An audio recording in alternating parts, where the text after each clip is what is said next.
নমস্কার বন্ধুরা, plants care nature YouTube চ্যানেলের একটা নতুন ভিডিওতে আপনাদেরকে স্বাগত জানাচ্ছি। এর আগে নাসা যে অ্যাপ্রুভ এয়ার পিউরিফায়ার বিভিন্ন প্ল্যান্ট সম্পর্কে আলোচনা করা হয়েছে। সেখানে আমি এর আগে অ্যালোভেরা, লাকি উড, তারপরে ব্রাজিলিয়ান লাকি ব্যাম্বু, এছাড়া পথস,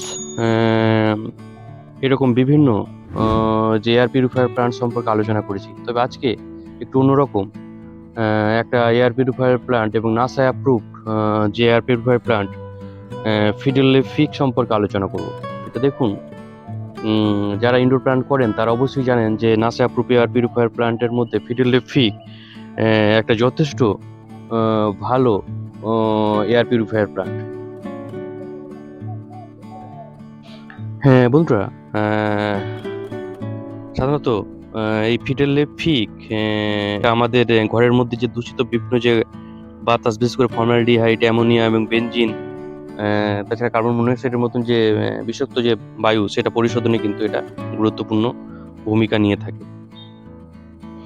আর দি ফেমাস 1989-এর যে নাসা ক্লিন এয়ার স্টাডি আছে, সেখানে বলা হচ্ছে যে peace lily, snake plant, English ivy বা Brazilian lucky wood, Brazilian lucky bamboo, এই সমস্ত যে সমস্ত এয়ার পিউরিফায়ার প্লান্ট আছে তার মধ্যে কিন্তু এই ফিডেলিফিক এর এয়ার পিউরিফাইং ক্ষমতা তুলনামূলকভাবে যথেষ্ট একটু বেশি, এবং পিস লিলি কাছাকাছি এর এয়ার পিউরিফাইং ক্ষমতা বলা যেতে পারে। আর এটা আমাদের পুরো ঘরের মধ্যে এটা রাখতে পারি। সাধারণত এটা ইনডাইরেক্ট সানলাইট পছন্দ করে, অর্থাৎ আলোযুক্ত পরিবেশ, ব্রাইট আলোযুক্ত পরিবেশ এটা পছন্দ করে, কিন্তু ডাইরেক্ট সানলাইট নয়, ইনডাইরেক্ট সানলাইটেই কিন্তু এটা সাধারণত ভালো হয়।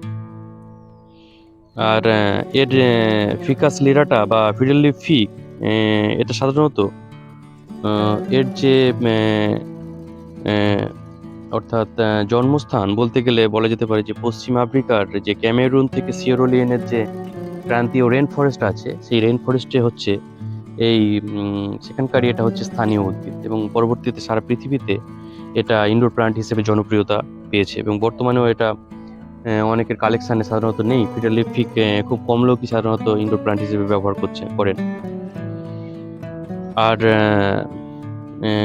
যেহেতু এটা ক্রান্তীয় অঞ্চলের উদ্ভিদ, সুতরাং এই যে সমস্ত গাছগুলো সাধারণত আর্দ্রতা পছন্দ করে, কিন্তু এটা থেকে বেশি পরিমাণে জল দেওয়া যাবে না। আমরা সপ্তাহে 1 দিন বা 10 দিনে একবার করে এটা জল ব্যবহার করতে পারি। সাধারণত দেখতে হবে যে এর গোড়ার অংশে ভিজে আছে কিনা। যদি ভিজে থাকে বা আর্দ্রভাব থাকে তাহলে আমরা জল দেব না।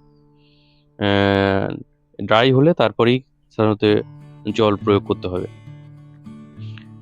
তো বন্ধুরা, আজকে NASA approved air purifier plant ficus lyrata বা ফিডেলিফিক সম্পর্কে একটা গুরুত্বপূর্ণ ধারণা প্রদান করা হলো।